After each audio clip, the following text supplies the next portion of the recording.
do you happen to have a match?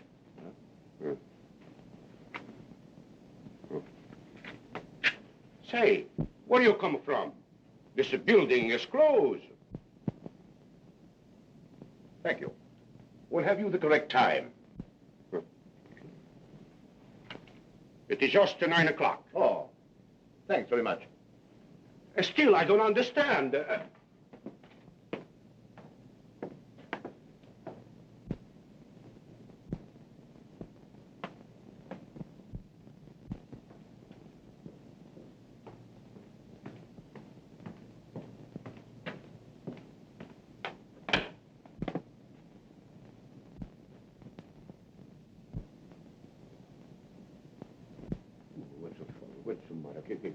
What you know,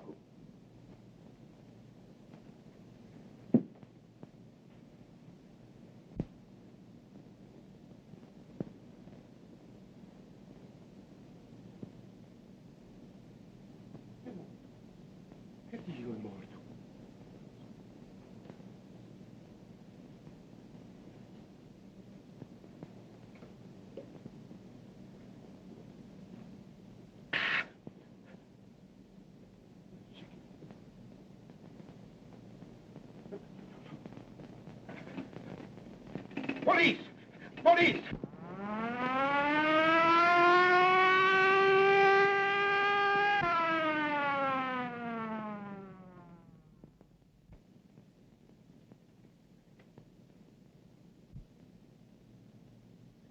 Death was caused by strangulation, Inspector.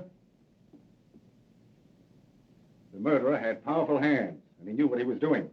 How long has he been dead? I should say about an hour. What's your name? Luigi Bacigalupa. All right, Louis. What do you know about this? Me? I don't know nothing.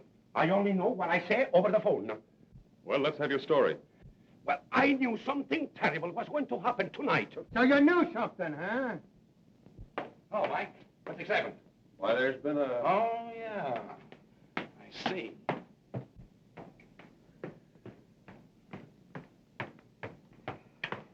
Hello, Kitty.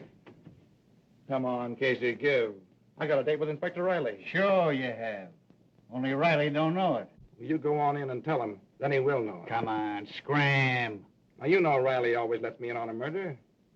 How'd you know this was a murder? Easy. I made a quick checkup on the population of the city and found out we were one short. Yeah? Well, if you don't get out of here, we're going to be two short. Ah, you admit it. I'd be victim number 2, so who was number 1?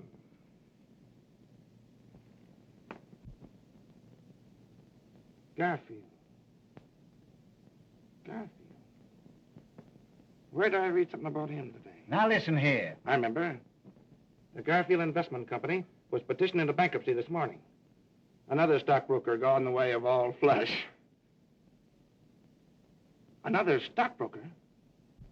Say, Casey, run in and tell Riley I gotta see him. I got a clue. But, Come on now, Casey, come on. Right. I'm sorry, sir, but that Burton guy from the Chronicle is outside. You mean inside? Now listen. All right, Casey. All right, boy. What are you doing here, Burton? Well, you know I always tag along with you on all your unsolved murders. I just thought I'd come along to see that you didn't break the record. Is that so? Well, don't break anything on this story till I tell you to, or there'll be trouble. Ah, you know me. All right, Casey.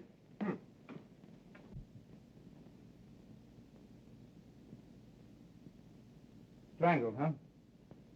Just like the other cases. Yeah, that's not the only similarity either. When the murderer was leaving the building, he asked the janitor for a match and the time. Yeah? The fourth case we've had just like this in a month. Clues are all the same, and they lead no place. I think we've got a clue. What do you mean? Has the fact taken residence in your cranium that Garfield is the stockbroker, and that the other 3 victims of the recent murder cases were also stockbrokers? Where does that get it? Why, gives a tip on the kind of man to look for. Instead of wasting your time on thugs, you can concentrate on the clients of Garfield and the other stockbrokers. See, if we're going to suspect everybody in this country that saw 'em stockbrokers, we're going to be getting out indictments for half the population of the United States. Hogan's right, as usual. Your theorizing's okay, kid, but I'm with the inspector. We got to start with Bucci Galacci or Lacci. Oh, Louis. He got a swell peek at this guy as he left the building. I'm going to take him down to headquarters and let him drag an eye through the rogues gallery. The rest of the men from the homicide squad are here, sir. Send them in. All right, boys. Hi, gang. Doc, let me have a record of the autopsy as soon as you can. All right. Get me a complete photographic record of everything. Footprints, fingerprints, the whole works. Yes. If we fall down on this case, we're through, the bunch of us. And as for you, Mug, when you write this up, use only the barest details. I don't want them to know anything we found out. Say, Sherlock, I can write all you found out on a postage stamp and still have room on it to do a jigsaw puzzle. Is that so? You seen you?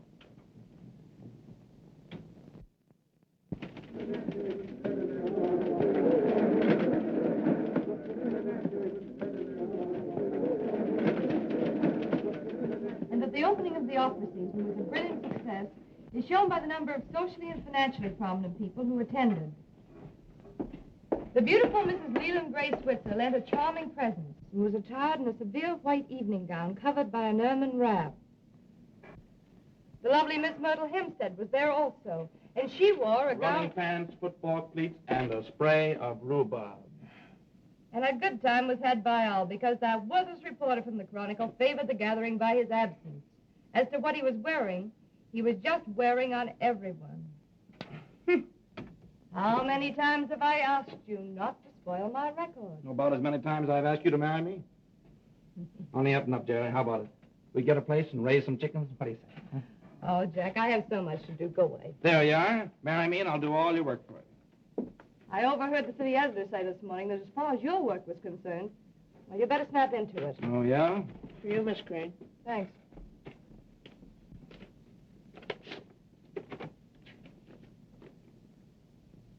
Love letter, huh? No, it's from Mother. Same old thing. Doctors, bills. I just can't seem to get anywhere. You're carrying too much of a load, kid. Why don't you let me help you? No, Jack. I couldn't do that. But if we got married, I'd have the right The to. right to let me saddle you with all my burdens. Is that it? Say, nothing connected with you could be a burden. You know I'm crazy about you. You've got enough on your shoulders looking after yourself, Jack. What's the matter? Don't you think I'm going to get any place? Not unless you settle down to some sort of serious work. You know, you can write a story with more punch and drama than anybody else in the game. Yet all you do is waste your time in sensationalism. Murders, kidnappers, frame-up, scandal. Well, these guys like Winchell don't do so bad. You're no Winchell, yes. Say, the only difference between me and Winchell is that he's been around more places than I have. But I'm catching up on him fast. Mm-hmm. Yeah. What do you think of the swell little murder we had last night, huh? Now, there you are. You would think that a murder were a show or something. Well, this one's going to be a show. It'll rock the town before it's through. Well, well, Philo Vance himself, in person. Good morning, Miss Crane. Good morning, Hogan. A little bit out of my precinct this morning, but I feel awful good just having solved the Garfield murder. You solved it. Why, you credit-snatching flatfoot. You know it was my idea to have the janitor look through the pictures in the morgue room. Say, if I hadn't agreed to Louis coming down to the Chronicle, what good would your hunch have been? You mean they've caught Garfield's murderer? Yeah, got him in jail now. Congratulations, Mr. Hogan. That was pretty quick work, wasn't it? But listen to me, they'd had that guy in the who's go 6 hours sooner. Say, what's the matter with you? I come down here to tip you off to a scoop and you treat me like a relative or something. All right, how much is it going to cost me? That is outside my car and my next year's salary. No, I just wanted to see if you got the name right. Terrence Aloysius Hogan. All right, Hogan. You're not a bad guy. I guess you deserve a break. Yeah, spell that middle name right. It's Aloysius.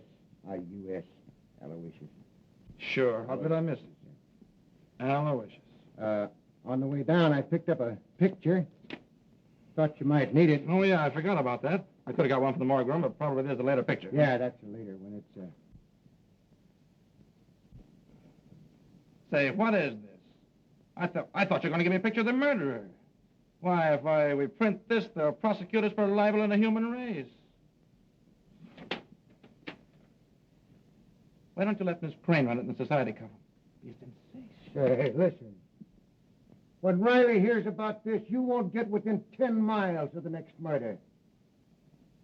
All this guy does is run around solving crimes and taking the credit away from the police.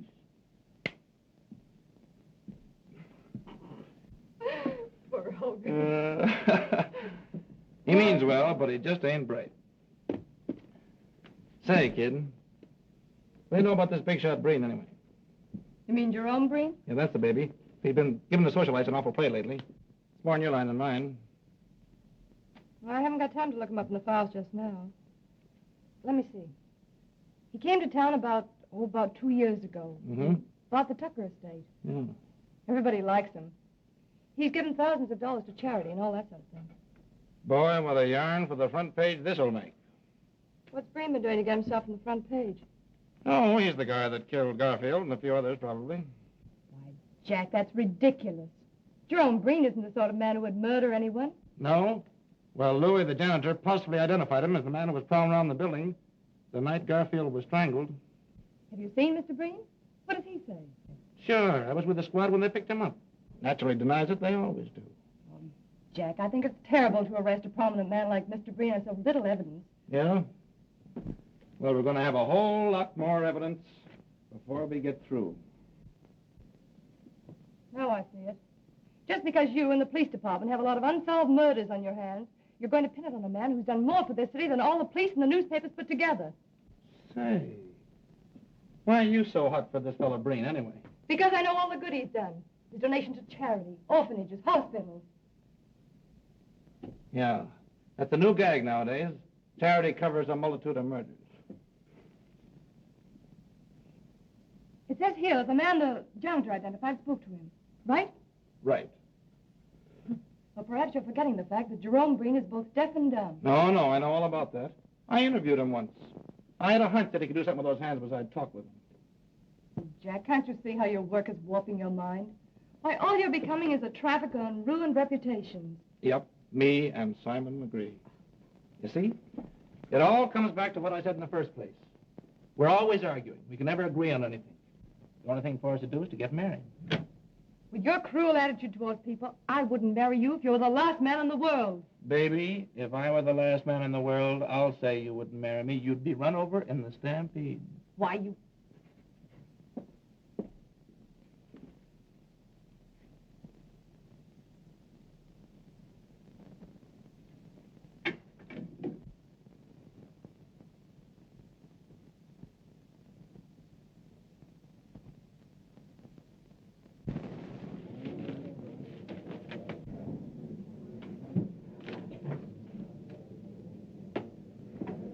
Evidently, the prosecuting attorney is considerably worried.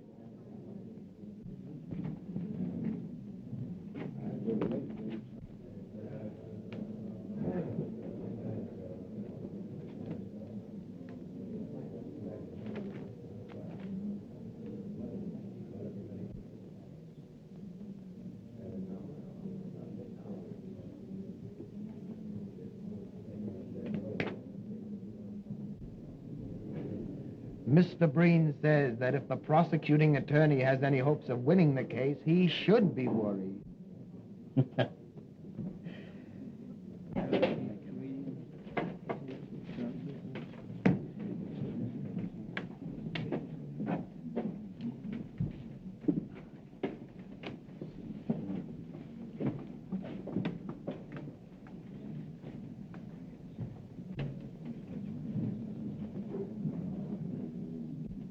Jerry, look, if that guy can't hear what people are saying to him, I'll eat my hat. Oh, don't be silly, Jack. Why, all intelligent deaf people are lip readers. Oh, yeah? What do you think, Chief? Will they get a conviction? I don't know, Hogan. It's got me. All the state has to go on is the testimony of this janitor.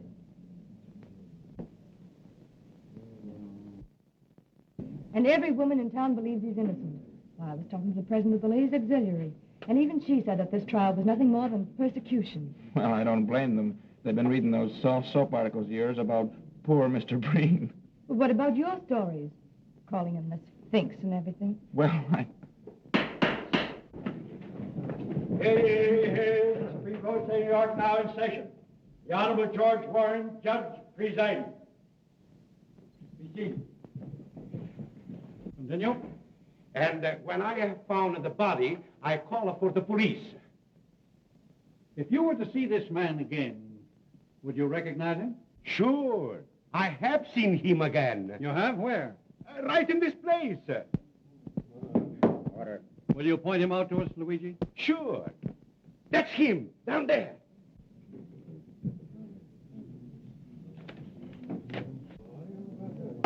Order.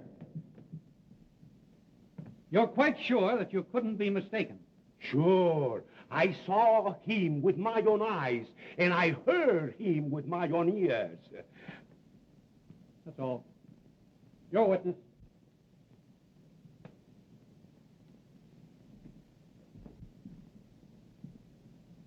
Mr. Bacigalupi, have you ever had hallucinations? Come again? Order. I mean, do you ever imagine that you hear things or see things? Your Honor, I object. Objection sustained.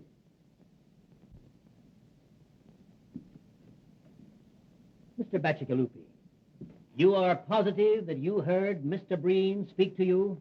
Yes, sir. Suppose I should prove that it would be impossible for Mr. Breen to speak. Was you there? Order. What would you say if I tell you that we're going to prove that Mr. Breen is deaf and dumb? I say you were a screwy. Order.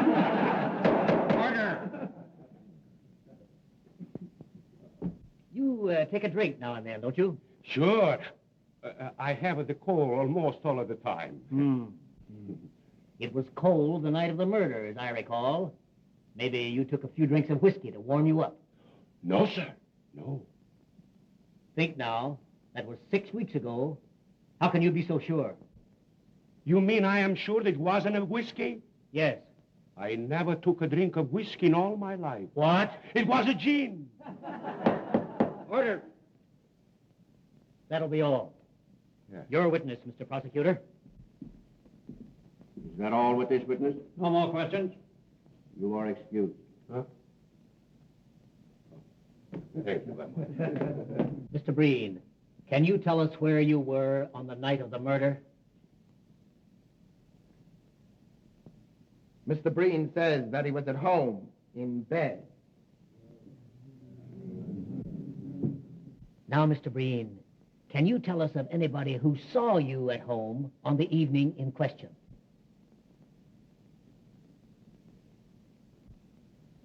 Mr. Breen says that I was at his house at the time. All right, Mr. Jenks. We'll get your testimony later. That will be all, Mr. Breen. Your witness. You see, if Mr. Breen weren't innocent, he could have hired a flock of witnesses to prove an alibi. Yeah? And if he's the shrewd boy I think he is, that's just what he wouldn't do. Oh, Jack, I'm surprised at you. Why, this is the flimsiest evidence I've ever heard given in a murder trial. I don't give a hang about the evidence. I tell you, Louie's right. If this guy's acquitted, we're going to have some more murders. Oh, ridiculous. Your name? Augustus Calvin, Your profession? physician and surgeon. Dr. Calvin. Doctor, have you examined Mr. Breen, the defendant? I have. Did you discover any abnormality in his physical structure? Yes, Mr. Breen can neither hear nor speak. Order. Just what, specifically, is the cause of his misfortune? Mr. Breen has paralysis of the vocal cords and the oral nerves. Well, just how long, in your opinion, has this condition existed? It was congenital. He was born with it. Order. Thank you. That'll be all. Your witness. The court, please. I move a recess until physicians appointed by the court have had an opportunity of examining the defendant. Motion granted. Court adjourned until 10 o'clock tomorrow morning.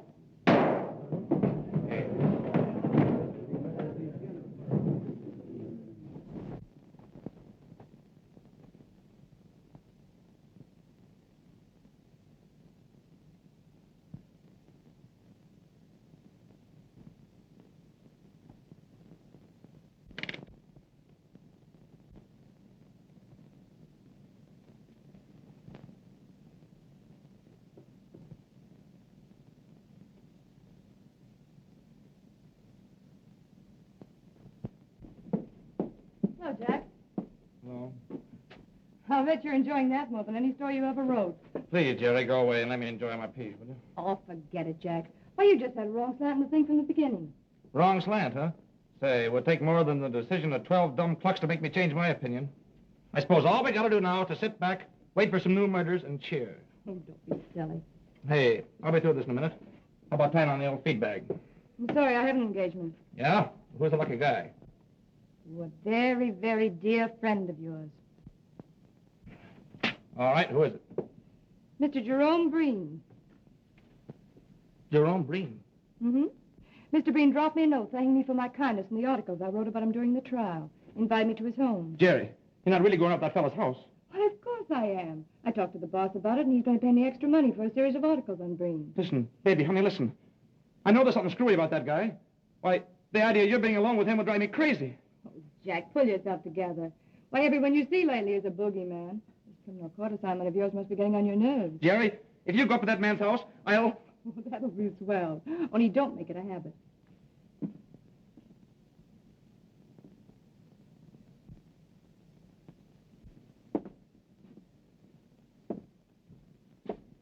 You, Mr. Burton?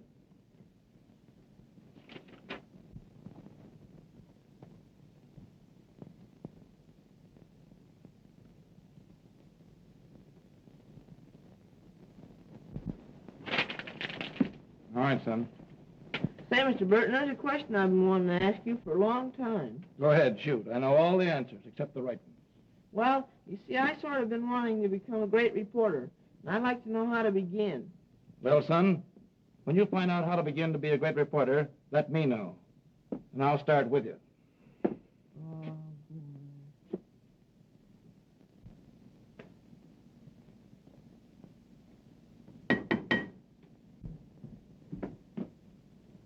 How do you do? How do you do, Miss Crane? Won't you come in, please?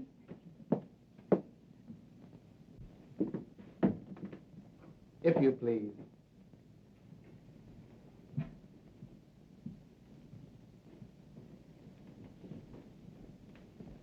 It was so good of you to invite me, Mr. Breen.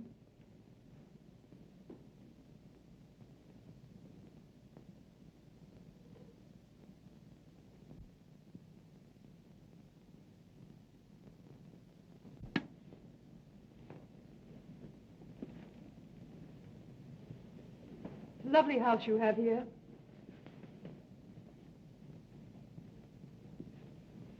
Mr. Breen says that the house is far lovelier for your presence. I certainly wish to congratulate you on your acquittal, Mr. Breen. The whole thing was preposterous.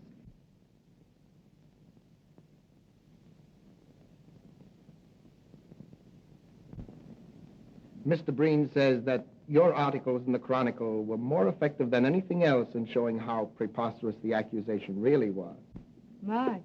If these compliments continue, I'm sure I'm going to be so conceited I won't be able to write a good interview.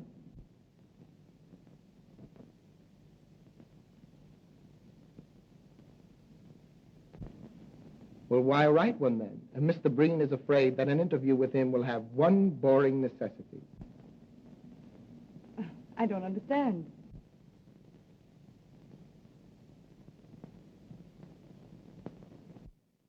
You will be compelled to talk about him when he feels it would be much more interesting to talk about you. You know, Mr. Breen, an interview always begins in the same way. Where were you born? Mr. Breen has jotted down some of the facts of his life that might be of interest to your public.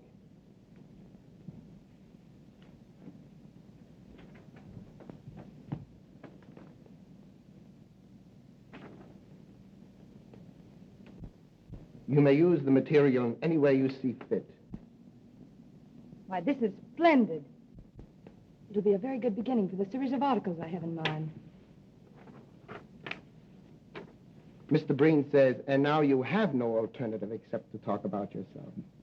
And now, Miss Crane, if you will pardon me, I shall make the tea. I do hope Mr. Breen isn't bored.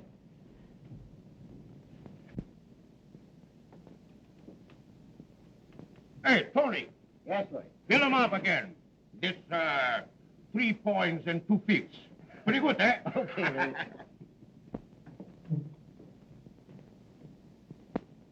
There you are. Ah, thank you. Hello, Louis. Hello, Mr. Burton. Well, when'd you give up drinking gin? Me first drink the wine, then the prohibition she comes, and me and all the good American citizens drink the gin.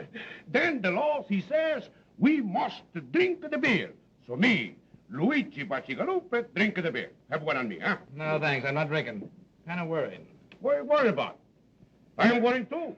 What you got to be worried about? I am worrying how I am going to get out of here. What do you mean? You see, it's like this. I eat the pretzels, then I get thirsty. I drink a glass of the beer, and when the glass of the beer goes down, I get hungry again, then I eat the pretzels, and I wonder, worry, what is going to be the end. Yeah, that's tough, all right. Hey, listen, Louis. Yeah, Are you dead sure it was Breen you were talking to the night of the Garfield murder? that's what I say in court, isn't it? Ah, I know, old man, but nobody seems to believe you. Now, after all, you know, you were drinking pretty heavily that night, weren't you? You might have been mistaken, huh? Say, Luigi Bacigalupe only make one mistake in his life, and I marry her. All right, now cut out the Second Avenue comedy stuff, will you, and listen to me. Maybe you did have one drink too many, huh? Maybe you were seeing things, huh? Say, a few shots of gin means to me as much as a glass of milk means to you. I was brought up in it. I mean, the gin, not the milk. But man alive, how could it have been Breen you were talking to if he couldn't talk? Say, this is the last time I'm going to speak to you about this. I know what is what, and I know what is what not. If I have to decide, and what judges and lawyers and the like, and what I see with my own eyes, I stick to what I see with my own eyes. Say, that guy Brain is a bad egg. And anybody that gets mixed up with him is going to be in trouble sooner or later.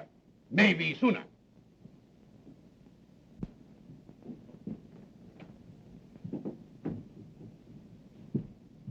I don't believe Mr. Breen was expecting you, Mr. Werner.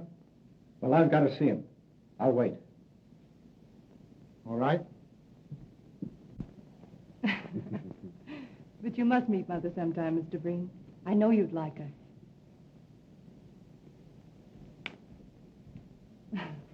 Mr. Werner's calling. Oh, I had no idea it was so late. I simply must be going.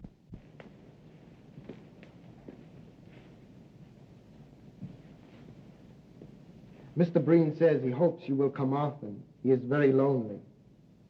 You're very kind. And it is so restful here. I'm afraid I'll wear out my welcome.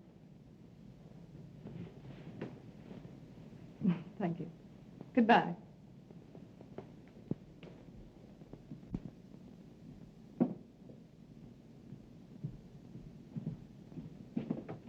Good afternoon, Miss Crane. Goodbye. I think Mr. Breen will see you now. You bet he'll see me. If he knows what's good for him.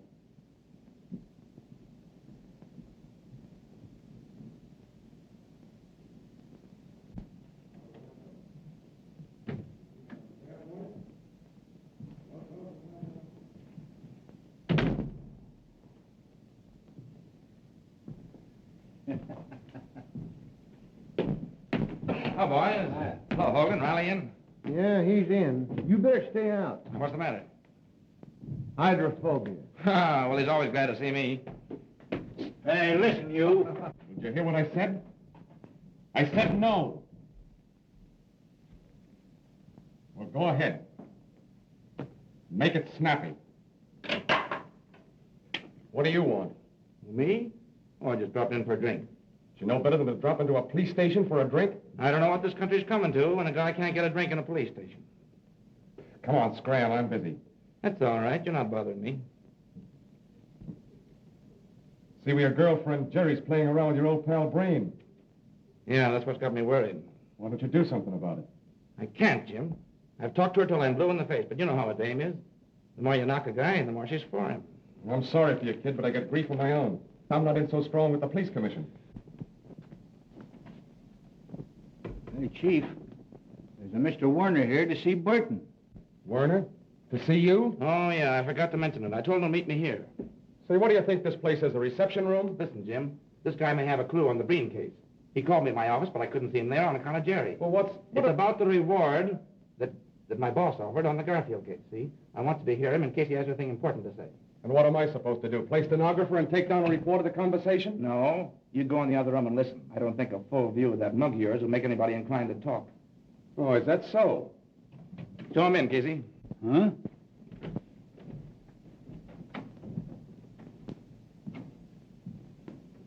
Hello, Mr. Warner. All right. Have a seat.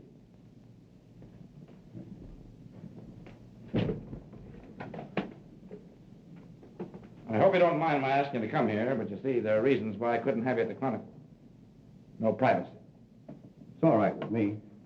Besides, you might need the cops before you get through. Yeah. Well, Mr. Warner, what do you know? What do you know about Breen? And I know anything about Breen. I'm only a stockbroker's clerk. But I keep my eyes open. Yeah, but I thought that... I said I knew somebody connected with the Garfield murder. And maybe a few others. Well, as I told you over the phone, if you give us the right tip, there's $5,000 in it for you. Now get this, Burton. I've got a date tonight with a certain party. If he treats me right, there's no story. Well, where do I come in? You're going to be at my house at 8:30 tonight for $5,000. Either I tell you the story and get the dough, or it's no sale. But there's the address. Remember, 8:30. Oh, and another thing. If you should get there before me, don't say anything to my mother. She thinks the party I'm dealing with is on the up and up.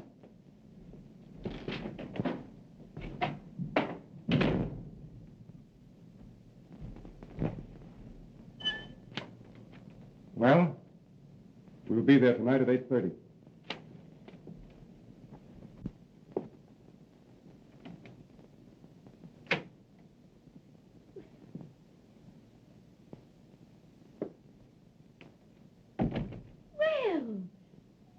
Mr. Breen, I didn't know Dave was expecting you. I think he's taking a nap. I'll go call him.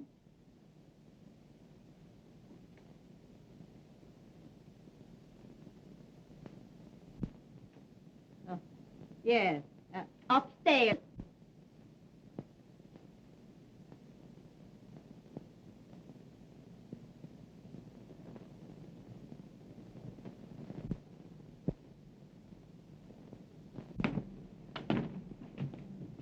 Well, I hope this isn't another wild goose chase. Well, anyway, it won't be a total loss. It's a good speakeasy in the same block. Find the wisecracks. Better get going. It's 8:10 now.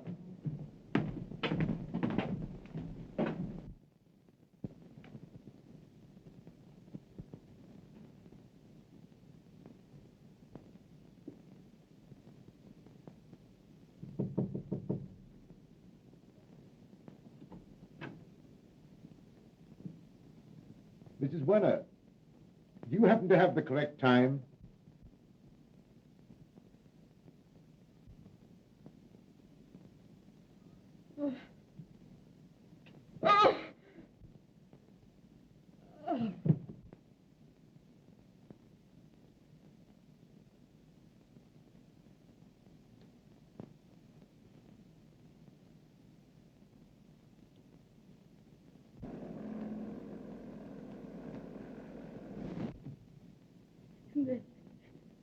Then Breen, when he asked me the time, I couldn't remember anything else.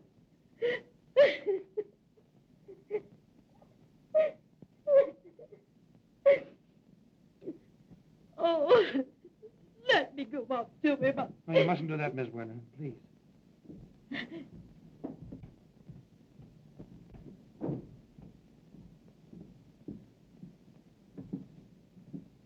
Well? Same as the others. He's dead. I knew it. I knew it! Oh. Oh.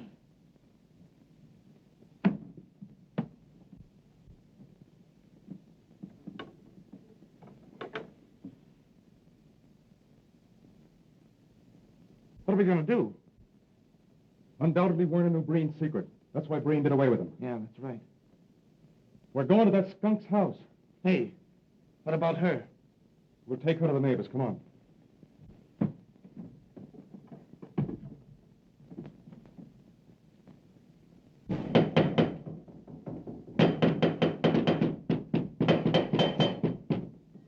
it, Breen. Why, he... Come on, Riley.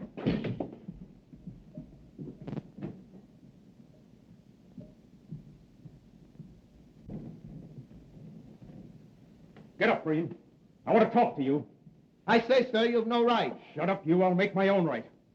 Breen, you murdered Werner. We've got the goods on you.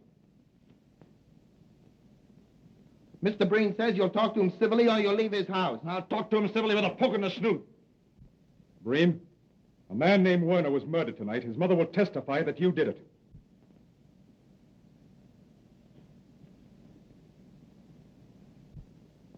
Mr. Breen says, why don't you arrest them again and make yourselves the laughing stocks you were in the Garfield case? Why, you... If you're innocent, how do you explain the people who will identify you as the man on the scene of the crime?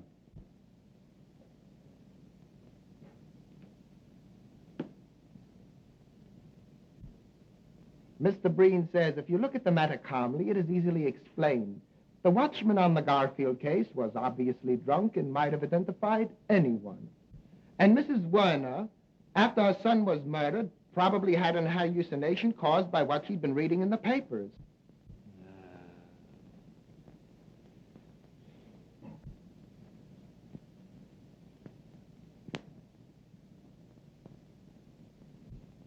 Mr. Breen is very sorry to hear of young Werner's death. He liked the boy immensely, and he will do all he can in order to help to bring the murderer to justice. Thanks. Breen, where were you tonight at 8:30? Mr. Breen has had a very bad cold. He lay down at 6 o'clock and slept until you gentlemen wakened him. Uh-huh.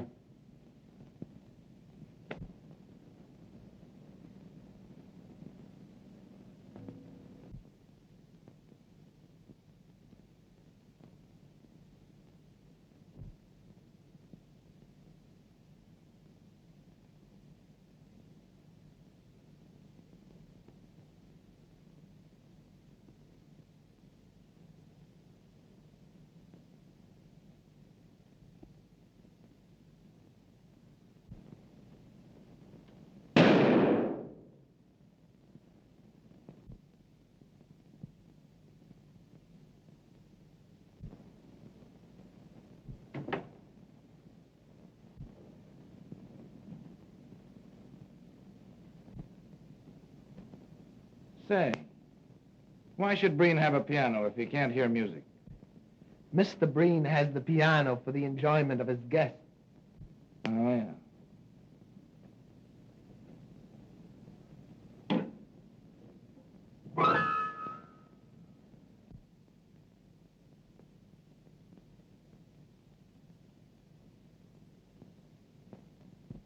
Come on, Jack. There's nothing else for us to do here. Good night, Mr. Breen. I'm sorry we disturbed you.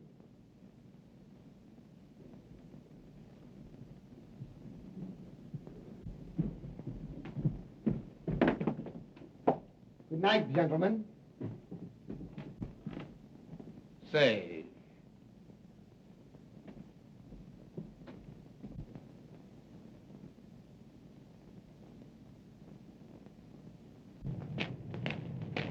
what do you make of it, Jim? I'd like to know how he could hear that piano when I couldn't get a tumble out of him firing off a gun. What makes you think he could hear me at the piano? I was watching him. He heard you all right. Where does that get us? It gives me an idea. I'm going to sleep on it, and if I feel the same way in the morning, I'm bringing the squad over here for a showdown. Yeah, but Chief. See me at my office at 9 o'clock in the morning. Well, listen, can't you give me a tip of some kind? Don't want to discuss it. That's all I've got to say. Now, listen, you know, I've been...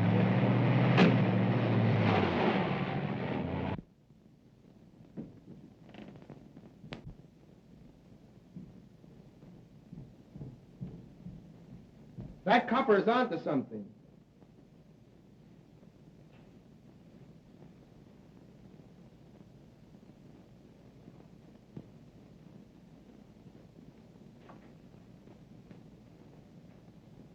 I also found out that reporter guy is sweet on the Crane dame. If you don't look out, you're going to spoil a swell racket just on account of a skirt.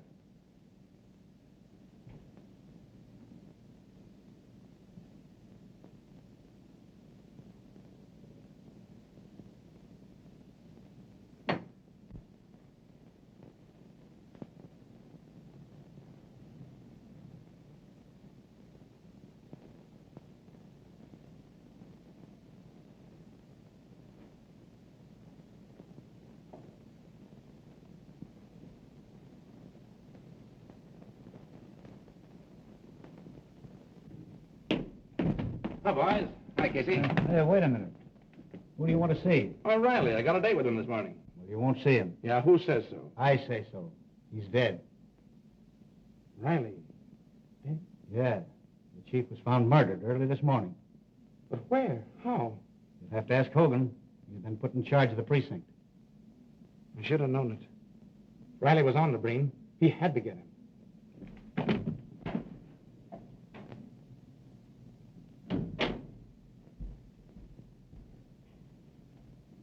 Hogan, how did it happen?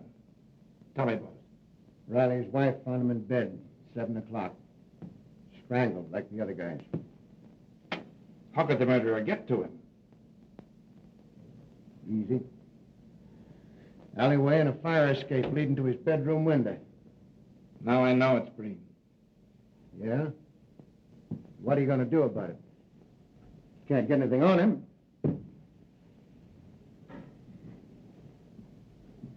What a swell break I get.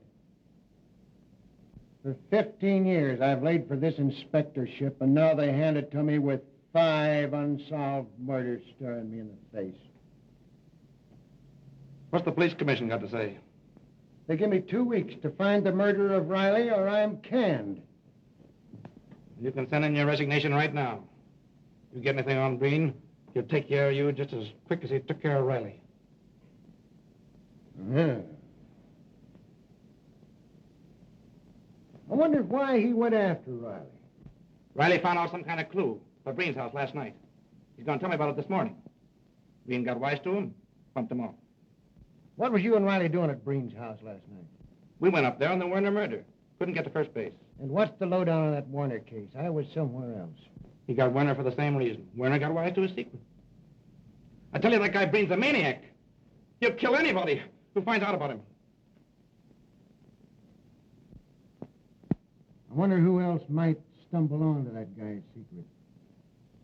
We might just as well tip him off to stay away.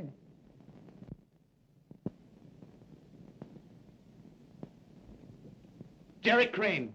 What about her? I mean, she's been seeing Breen all the time. She might stumble onto his secret. I thought she was your girl. She used to be until this guy started working on her, hypnotizing her. I gotta do something. Say, wait a minute. Let me talk to her. I got away with these dames. Yeah, all right. Say, give me the Chronicle right quick. Yes, we know, but Don't you realize the danger you're in? I'm sorry, Mr. Hogan, but I can't see it that way. Why, I know Mr. Breen better than any of you. He couldn't possibly be guilty of the things you're talking about. But, Jerry, dear, don't you understand? We've been working on this thing. We can see things you can't. Jack, you should know better. When people go snooping around with wild ideas in their mind, the first thing you know, they begin to believe them. As a matter of fact, you're asking me to believe the rottenest things about one of the finest men I've ever met. We're not asking you to believe a thing. All we want you to do is to stop associating with Breen. What do you mean, associating with Breen? Well, everybody's been talking about it. It's even been in the newspapers. All these visits you've been making to his house.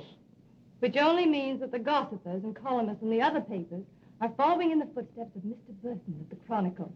You're very foolish. Risking your life for a woman's whim. Why, this is no whim, and Jack knows it very well. I'm writing a series of articles on Mr. Breen.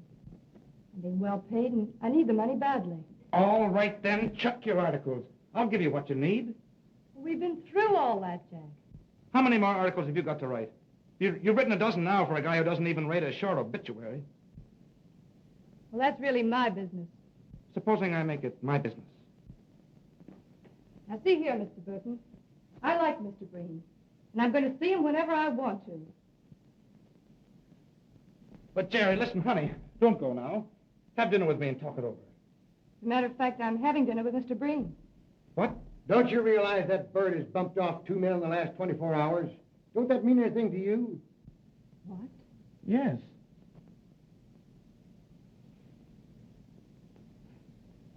No more than it would to Jack or any other reporter covering an assignment. Even if it were true. But, Jerry... Oh, I'll tell you what I'll do. If it'll make you feel any better, I'll ask Mr. Breen not to murder me. But, Jerry, listen, supposing you should stumble onto his secret. I won't, my dear. I'll pick my steps.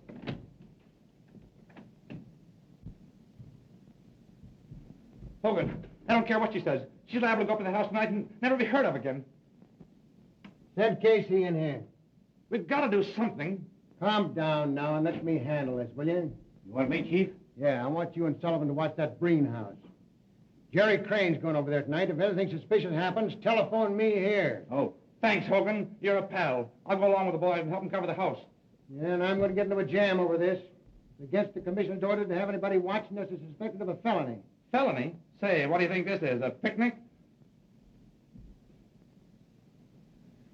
I don't like dames.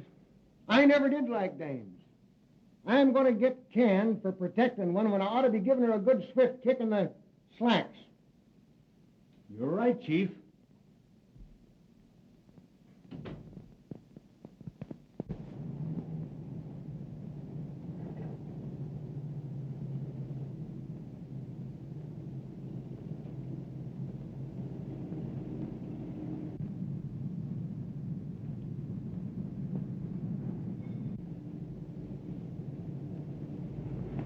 Is that the Crane dame just went in the house? Yeah, I was talking to Burton when she went by. Just our luck. She's a good-looking dame. We're liable to have to wait here for hours. Well, it's Hogan's orders. We better keep circling the block.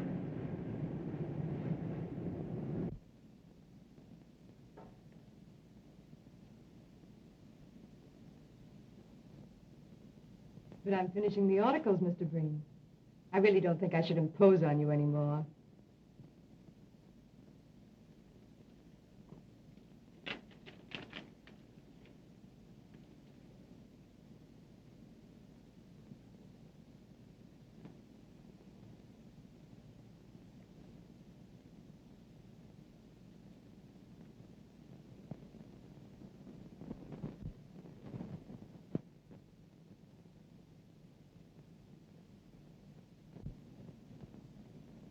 I can't see any reason why I should stop coming up here.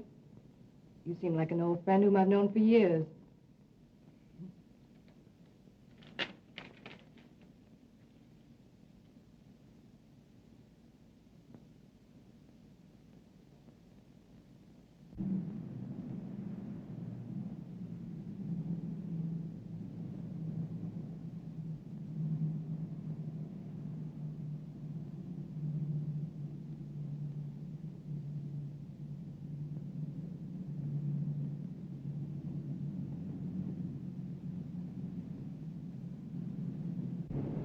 Got a cigarette, Casey?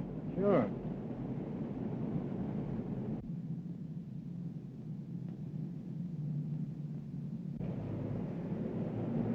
Better walk on. I got a hunch that guy spotted us.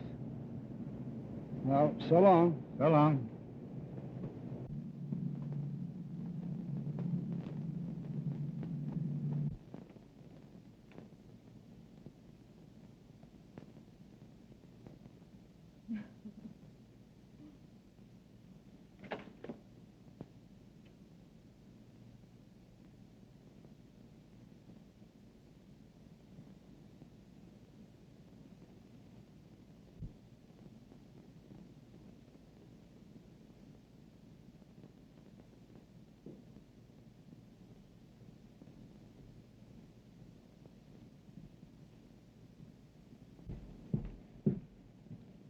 I told you about that dame.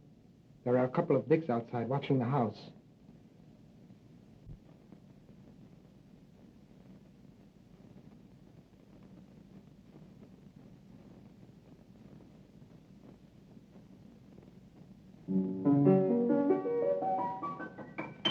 I told you.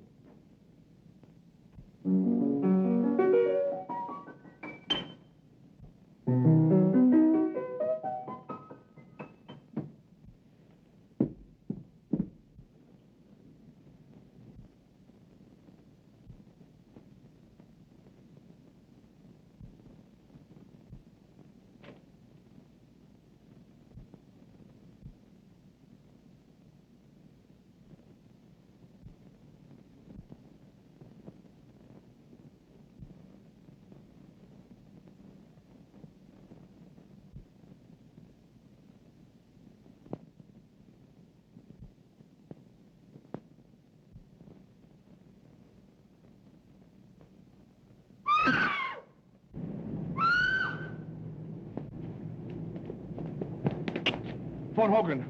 Come on, Casey. Quick.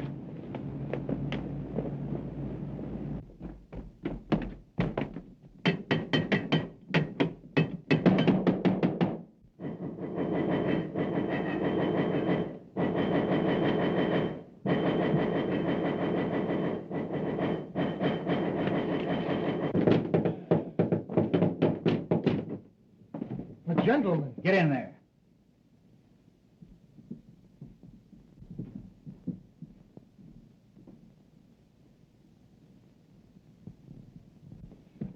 Where's Jerry Crane? Now listen here, You shut up. What have you done with her? Casey, I'm going to search the house. Keep these two birds covered. Right.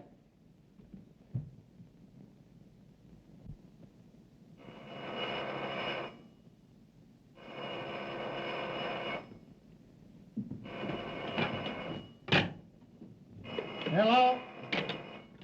Hello? Yeah, Hogan? I'll have the squad right there. Get on the way, boys. Get on your toes. We're leaving. We're on our way.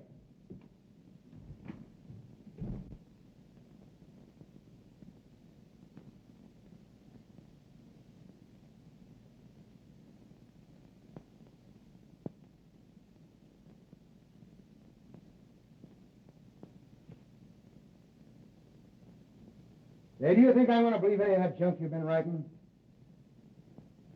Now, look here, I'm going to get the truth out of you if I have to choke it out of you. Any luck? Not a sign of her anyplace. The joint's empty. What's he say? Oh, that guy can lie fast as he can write. He says Miss Crumb here at all tonight. Didn't you tell him we saw her come in? Yes, he says that's a maid, and she went out the back door. Say, if you know what's good for you, you'll come across. The minute I find out anything's happened to that girl, you'll be on the business end of a bullet.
Hey, can that racket.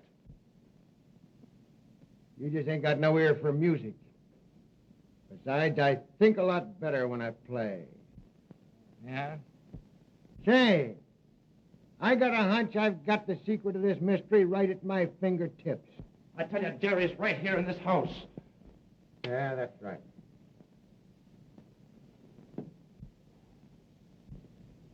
Say, didn't Riley say something about getting a clue around here? Yeah, he said something about Breen being able to hear the piano. Yeah.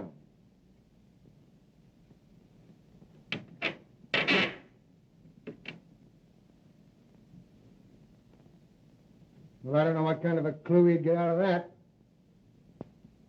Yeah. Whoopsie.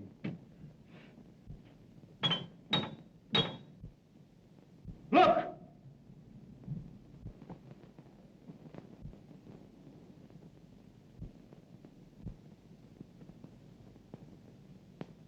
Get that guy!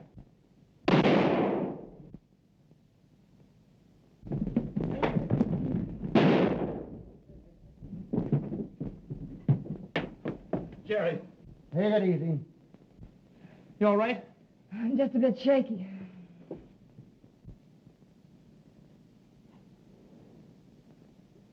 Yeah, you take it easy there, boy. Oh, I told you not to trust this fella, didn't I? Thought you said she wasn't here. The other guy's dead, Chief. Yeah? Watch him.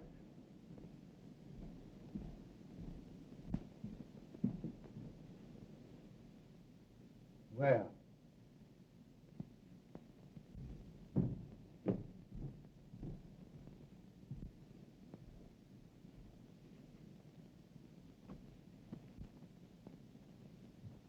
They're just like as two peas in a pod. They can't both be deaf and dumb. I wonder which one of them we plugged. Hey, can you talk or can't you? Now, I'm going to tell you right now, I won't believe a word you say. All right, gentlemen. I'm ready to talk. It's my duty to tell you that anything you might say will be used against you. Nothing will ever be used against me. No? Well, begin, and don't talk so much. Well, we're waiting. The mystery of the Sphinx, as you gentlemen of the press have done me the honor of calling me, should now be really quite obvious. Whenever I found it necessary to remove an obstacle, it was quite simple to establish a perfect alibi. My twin brother temporarily assumed my identity, and he being a real deaf mute, well, of course, would naturally discredit any witnesses who might testify that he had spoken to them. How successfully my little scheme worked could be attested to by the police departments of other cities beside your own. My only oversight was my inability to foresee an inspector with a talent for the piano.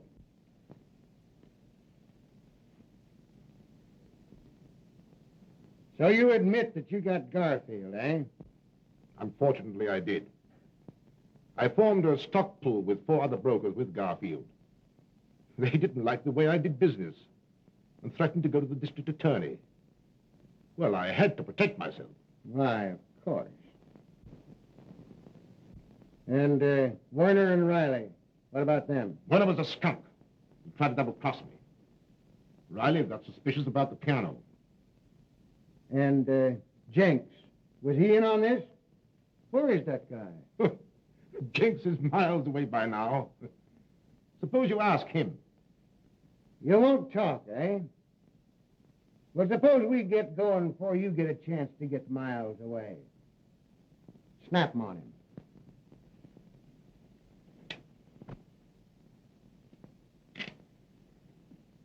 All right. I'm ready. No.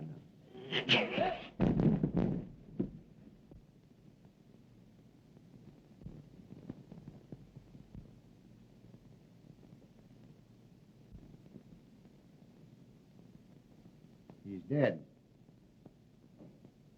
Must have been heart failure.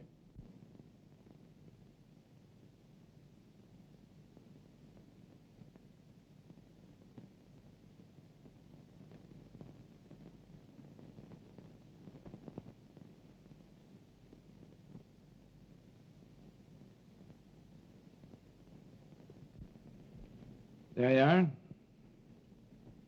Careful. What's that, a souvenir? That's how he died. Poison. What are you trying to do, kid me? It's a medieval poison ring. If you press it right, the plunger comes out and pricks the finger. Oh. You know, I suspected something like that all the time. Yeah. Sullivan, take care of that, will you? And, Jack, I guess I've been pretty stupid. Well, I'll let it go this time, but from now on, I'm wearing the brains in this family. This family? Aren't you working a little fast? You bet I am. We're getting married. I'm going to raise chickens. You're going to raise... How about it, Mama? All right, boys, I'll see you pretty quick. You take care of it. Oh, excuse me. All right, all right. Well, Inspector, I guess you'll keep your job after all, huh? Yeah. I'll keep the job. And you all laughed when I sit down at the piano.